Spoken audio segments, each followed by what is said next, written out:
चलिए, महाराष्ट्र में बीजेपी की और एनडीए की जीत की पटकथा कहिए जिन्होंने लिखी, और एक बड़े रणनीतिकार और जिनको एक बहुत मुश्किल लड़ाई सौंपी गई। महाराष्ट्र से आए महाराष्ट्र के पूर्व मुख्यमंत्री और बिहार के बीजेपी के चुनाव प्रभारी देवेंद्र फडणवीस इस वक्त मेरे साथ लाइव जुड़ चुके हैं। देवेंद्र फडणवीस जी, थोड़ी राहत की सांस ले रहे हैं। बहुत बड़ी लड़ाई, बहुत मुश्किल लड़ाई, ये टेस्ट आपने बहुत पास किया, एक बहुत बड़ी लड़ाई आपने जीती है सर, मेरे ख्याल से बधाई हो आपको। पहले तो बड़े फैक्टर्स आप बता दीजिए। थैंक यू, बहुत बहुत धन्यवाद आपका। बड़े फैक्टर्स कौन कौन से रहे आपके हिसाब से? ब्रांड मोदी ने बचा लिया नीतीश को कह सकते हैं, या ब्रांड मोदी की वजह से एनडीए की जीत? देखिए, सबसे महत्व की बात यह है कि ये पूरे कोरोना के काल में जिस समय लॉकडाउन चल रहा था, उस समय जिस प्रकार से पूरे देश में कई सरकारें, कई लोग केवल टीका टिप्पणी कर रहे थे, ऐसे समय आदरणीय मोदी जी ने गरीबों की चिंता की। गरीबों को अनाज मिले, गरीबों को राशन मिले, गरीबों के अकाउंट में पैसा जाए, गरीबों को गैस मिले, ऐसी सारी चीज़ों की चिंता ये मोदी जी ने की, और जिसके कारण बिहार के गरीबों को और देश के गरीबों को ये लगा कि हमारी चिंता हो रही है, हमारे लिए कोई प्रधानमंत्री काम कर रहे हैं। और उससे एक बहुत बड़ी प्रो इनकम्बेंसी, मोदी जी के बारे में एक विश्वास की लहर ये पूरे बिहार में तैयार हुई। जब हम बिहार में घूमते थे तो जिस आदर के साथ आम आदमी, जिस आदर के साथ महिलाएं, जिस आदर के साथ युवा, जिस आदर के साथ गरीब मोदी जी का नाम लेते थे, उससे ये ध्यान में आता था कि मोदी जी की एक लहर ये पूरे बिहार में है। और मैं ऐसा मानता हूँ कि उस लहर के कारण निश्चित रूप से हमको ये विजय मिला है। और साथ साथ ये बात भी सही है कि जो हमारे नीतीश बाबू है, भले कुछ 15 सालों की थोड़ी बहुत इनकम्बेंसी रही हो, लेकिन उनकी छवि बेदाग है। जब लोग कंपेयर करते हैं लालू जी के परिवार से नीतीश जी की, तो लोग ये मानते हैं कि भाई चाहे कुछ हो, 2 काम इधर 2 काम उधर, लेकिन नीतीश जी व्यक्ति अच्छे है, बेदाग है, बिहार के लिए काम किया है। तो मुझे लगता है ये दोनों चीज़ें बहुत महत्वपूर्ण रही है। जो थोड़ी एंटी इनकम्बेंसी थी उसको मोदी जी की प्रो इनकम्बेंसी ने रोका, और उसके कारण हम लोग ये चुनाव जीत पाए। ठीक है देवेंद्र फडणवीस जी, लेकिन एक पल को तो धड़कनें बढ़ गई होंगी, थोड़ी घबराहट तो होगी। एग्जिट पोल देखकर तमाम एग्जिट पोल आपकी हार दिखा रहे थे, तेजस्वी और महागठबंधन को बढ़त दिखा रहे थे। एक बार को तो धड़कनें बढ़ गई होंगी, ईमानदारी से बताइएगा। जी बिल्कुल, मेरी धड़कनें बढ़ी थी, क्योंकि चुनाव के आखिरी फेज में मैं कोरोना ग्रसित होने के कारण मैदान में नहीं था। मैं घायल था और यहाँ एडमिट था, और इसलिए वहाँ की परिस्थितियाँ मुझे पता नहीं थी। लेकिन एग्जिट पोल के बाद मैंने फ़ोन किया हमारे अध्यक्ष जायसवाल जी को, भूपेंद्र जी को, हमारे उप मुख्यमंत्री जी को, सबसे मैंने बात की। नित्यानंद जी से बात की, मंगल पांडे जी से बात की। सभी लोग बड़े कॉन्फिडेंट थे। सब लोग मुझे कहते थे कि 130 से 140 सीटें अपनी पक्की आएगी, आप चिंता मत करिए। एग्जिट पोल कुछ भी कहता होगा, तब भी 130 सीटों से कम हमारी सीटें नहीं आएगी, ऐसा सब लोगों ने मुझे आश्वस्त किया। तो मेरी धड़कनें तो बढ़ी थी, लेकिन उनकी नहीं बढ़ी थी, वो लोग सारे आश्वस्त थे। ठीक। अच्छा, वैसे एक चीज़ है इसमें, ब्रांड मोदी का है, उनको धन्यवाद आप ज़रूर देंगे, लेकिन ईमानदारी से बताइएगा, धन्यवाद आपको राहुल गांधी और कांग्रेस का भी देना चाहिए। मतलब हाथ है तो हार है, उनके हाथ में हार की गारंटी है। यूपी में साइकिल पंचर की, यहाँ पर आप सोचिए अगर वो अच्छा परफॉर्म करती कांग्रेस, तो फिर आपके हाथ से सत्ता जा सकती थी। आपको धन्यवाद देना चाहिए ईमानदारी से आज कांग्रेस और राहुल गांधी को। नहीं, देखिए, कांग्रेस पार्टी की हालत यह है कि इस देश के अंदर लोगों का कर्मयोग के ऊपर विश्वास है। मोदी जी कर्मयोगी है, और कांग्रेस पार्टी के नेता केवल टीका करते हैं। उनके पास कोई दिशा नहीं है, कोई कार्यक्रम नहीं है, इसलिए वो कोई कॉन्फिडेंस भी इंस्पायर नहीं कर सकते, और इसलिए वो जिसके जिसके साथ जाते हैं उसका बंटाढार करते हैं। कांग्रेस की हालत ऐसी है कि उसके नेता वही बातें बार बार रिपीट करते हैं, मोदी जी के ऊपर हमला करते हैं, तो लोगों को गुस्सा आता है। लोगों को लगता है कि जो व्यक्ति घर संसार परिवार छोड़ के 24 घंटे देश के लिए काम कर रहा है, ऐसे व्यक्ति पर ये टीका करते हैं, और इससे उनका वोट और कम होता है। तो मुझे लगता है कि निश्चित रूप से उनके बारे में कोई जनता के बीच अभी कॉन्फिडेंस बचा नहीं है। नहीं, लेकिन आपको धन्यवाद तो कहना चाहिए ना फडणवीस जी। महागठबंधन की हार हुई है तो कांग्रेस की वजह से हुआ है, तेजस्वी ने तो अच्छा परफॉर्म किया, कहना चाहिए, बड़ा दिल दिखाकर आपको धन्यवाद कहना चाहिए उनका। नहीं, ऐसा नहीं कह, नहीं, नहीं, धन्यवाद दे देंगे, उसमें कोई प्रॉब्लम नहीं, पर ऐसा नहीं होता है। कांग्रेस की जगह तेजस्वी भी लड़ते तब भी सारी सीटें उनको नहीं मिल पाती, क्योंकि कांग्रेस के कुछ वोट तो उनको ट्रांसफर हुए हैं। अगर कांग्रेस के वोट ट्रांसफर नहीं होते तो 75 सीटों तक थोड़ी जाते। तो इसलिए इतना सीधा अर्थमेटिक तो कभी चुनाव में या गठबंधन में नहीं होता है। और मुझे लगता है कि हाँ, ये ज़रूर है कि अब इसका आकलन किया जा सकता है, उसका कितना फायदा कितना नुकसान हुआ, लेकिन कुल मिलाकर जो गठबंधन उन्होंने महागठबंधन के नाम से तैयार किया था, वो लोगों में पूरा कॉन्फिडेंस इंस्पायर नहीं कर पाए, ये सच बात है। शिवसेना ने सामना में क्या लिखा है सर, आपने जरूर पढ़ा होगा। उन्होंने लिखा है कि जुगाड़ करके आंकड़े बढ़ाना जीत नहीं होती है, जीते तो तेजस्वी हैं। आप लोगों ने जनमत की लूट की है, शिवसेना। देखिए, शिवसेना की हालत कैसी है, वो चित भी हो जाते हैं तो कहते हैं हमारी उंगली ऊपर है। बिहार का चुनाव लड़े ना, वो कितनी बड़ी घोषणा की थी, शिवसेना 50 सीटें लड़ेगी, उद्धव जी जाएंगे, आदित्य जी जाएंगे, संजय राउत जी जाएंगे।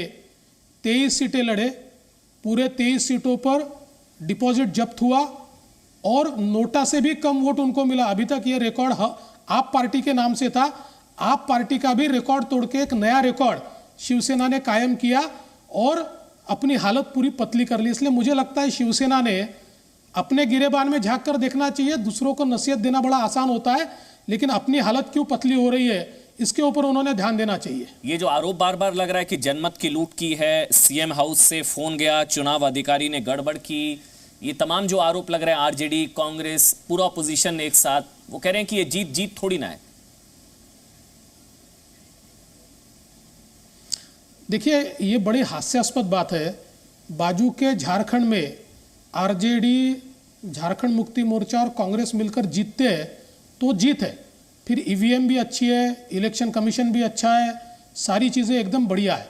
और बिहार में हार जाते हैं तो इलेक्शन कमीशन खराब हो जाता है, ईवीएम हैक हो जाता है, सरकार सारी चीज़ें उसको मैनेज करते हैं। भाई, झारखंड में भी तो हमारी सरकार थी, फिर भी हम लोग वहाँ पर हारे।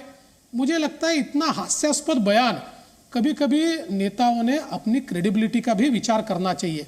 हम इतने मूर्खतापूर्ण बयान देकर अपनी क्रेडिबिलिटी को कितना नष्ट करते हैं, इसका विचार नेता क्यों नहीं करते, ये मैं समझ नहीं पाता। अच्छा, चिराग पासवान को लेकर जो हवा है, शिवसेना ने भी कहा है और तमाम अपोजिशन ने कह रहे हैं कि आप लोगों ने चिराग पासवान के जरिए नीतीश जी का कद भी घटा दिया, एक तीर से दो निशाने साधे। बिहार भी जीता एनडीए ने, और एनडीए में आप जीत गए, बिग ब्रदर आप लोग बन गए। देखिए, ये सारे अपोजिशन, शिवसेना सहित, ये खिसियानी बिल्ली खंबा नोचे, इस प्रकार की इनकी परिस्थिति है। हार के अलग अलग कारण ढूंढ रहे, किस प्रकार से हम में और जेडीयू में कोई दरार डाल सकते हैं का ऐसा प्रयास कर रहे हैं। ये कोई दरार पड़ने वाली नहीं है भाई साहब, हम बिल्कुल साथ में हैं, एक साथ चुनाव लड़े और पूरी परिस्थिति में जदयू ने देखा है किस प्रामाणिकता के साथ भारतीय जनता पार्टी उनके साथ रही है और जदयू भी उतनी ही प्रामाणिकता के साथ बीजेपी के साथ रही है। चिराग पासवान ने अपना निर्णय लिया, उनका निर्णय उनके लिए घातक सिद्ध हुआ, उनके नेतृत्व पर एक प्रश्न चिन्ह उसके कारण तैयार हुआ, नुकसान उनका हुआ है। लेकिन हमारे गठबंधन का सवाल जहाँ तक है, हमारे गठबंधन में कोई बेईमानी नहीं थी, पूरी प्रामाणिकता के साथ एक दूसरे के साथ हम खड़े थे, खड़े हैं और खड़े रहेंगे। सर, आप क्योंकि चुनाव प्रभारी हैं बीजेपी के, आप मेरे से ज्यादा बेहतर जानते होंगे, जो मैंने रिसर्च की है, अगर आप उसको कंफर्म कर पाएं कि चिराग पासवान एलजेपी की वजह से जेडीयू को कितनी सीटों का नुकसान हुआ, मोदी के हनुमान की वजह से, अगर मैं उनके शब्दों में कहूं, चिराग पासवान के शब्दों में। नहीं, देखिए, राजनीति में अभी वो हमारे अलायंस से बाहर हो गए, कुछ सीटें उन्होंने हमारे खिलाफ भी लड़ाई, हमारी भी 2-3 सीटों पर उनका नुकसान हुआ होगा, उनकी भी सीटों पर हुआ, कुछ आरजेडी की भी सीटों पर। आखिर ये सारी चीज़ों का जब हम गणित लगाते हैं, उस समय उनके पास 5-6% वोट है, उसके साथ साथ उन्होंने कई जगह पर सामाजिक कॉम्बिनेशन वाले उम्मीदवार डाले, उन उम्मीदवारों ने कहीं हमारे वोटों में भी थोड़ा वोट कटुआ का काम किया। तो ये सारी चीज़ें हैं, लेकिन हमने पहले दिन स्पष्ट किया था कि हमारा उनको समर्थन नहीं है। यहाँ तक कि भारतीय जनता पार्टी ने स्पष्ट कहा था कि हमारे नेताओं के चित्र भी वो इस्तेमाल नहीं कर सकते। हमारे मन में कोई शंका नहीं थी, हमने पहले दिन से कहा था और हमने चिराग जी को बहुत स्पष्ट शब्दों में कहा, आपको हम अलायंस में लेने को तैयार है, बशर्ते आप नीतीश जी को नेता माने, क्योंकि हमारे अलायंस में वही रह सकता है जो नीतीश जी को नेता मानेगा। उन्होंने कहा हम नीतीश जी को नहीं मानेंगे, तो हमने कहा भाई राम राम, फिर आपके साथ हम नहीं रह पाएंगे। सेंटर में राम राम नहीं कहा ना सर आपने, कंफ्यूजन रही। नहीं, ऐसी कंफ्यूजन नहीं रहती है। देखिए, आप एक बात ध्यान में रखिए, रामविलास पासवान जी हमारे बहुत करीबी नेता है, बहुत हमारे श्रद्धा उनके बारे में है। और ऐसे समय कि जब वो गुजर गए, चुनाव चल रहा है, और ऐसे समय ऐसे निर्णय कभी होते नहीं है कि हम लोग उनको छोड़ दे, हम उनको बाहर निकाल दे। और ऐसा एक्सपेक्टेशन न जदयू का था न किसी का था। देखिए, जदयू के भी मन में रामविलास जी के बारे में बहुत ज़्यादा श्रद्धा थी, और इसलिए ये सारी चीज़ें जो है ये ऐसे मौके पर नहीं की जाती है। नीतीश कुमार ही सीएम होंगे 5 साल के लिए? 100% नीतीश कुमार जी ही सीएम होंगे 5 साल के लिए। हमारे शीर्षस्थ नेता आदरणीय मोदी जी ने ये निर्णय किया है, उन्होंने ये डिक्लेरेशन किया है, हम सभी के लिए वो सर आंखों पर है। और 15 सालों से नीतीश जी के साथ हमने काम किया है, वो हमारे कमांडर रहे हैं, उन्होंने सरकार चलाई है, उनके साथ सरकार चलाने का हमारा अनुभव है, और बहुत नेचुरल सरकार हमारी उनके साथ चलती है। मतलब इसमें वो कंफ्यूजन नहीं है। वो आप बतौर चुनाव प्रभारी बीजेपी के बड़े नेता आप ये कंफर्म कर रहे हैं वो 2 साल या 3 साल वाला फॉर्मूला, कोई ऐसा फॉर्मूला नहीं होगा, 5 साल Nitish Kumar CM? There is no formula, there is no formula. जो पहले तय हुआ है उसी के हिसाब से सरकार चलेगी। क्योंकि शिवसेना ने भी एक और सामना में ये भी लिखा है कि कम सीटों वाले को अब सीएम आप बना रहे हैं, अगर वो बनते हैं तो क्रेडिट शिवसेना को जाएगा। हमसे भी 2019 में वादा किया था, फिर बनाया नहीं कम सीटों की वजह से, लेकिन इनकी कम सीटें वालों को अगर आप सीएम बना रहे तो क्रेडिट शिवसेना को जाता है। शिवसेना सरेआम झूठ बोल रही है, क्योंकि आप सभी ने दिखाया मंच के ऊपर से उद्धव जी के सामने आदरणीय मोदी जी ने भारतीय जनता पार्टी का सीएम बनेगा, देवेंद्र फडणवीस के नेतृत्व में हम लड़ रहे हैं, वो सीएम बनेगा, इस प्रकार का निर्णय घोषित किया था। उसके चलते भाषण जो उद्धव जी ने दिया था उन्होंने भी उसको मान्य किया था।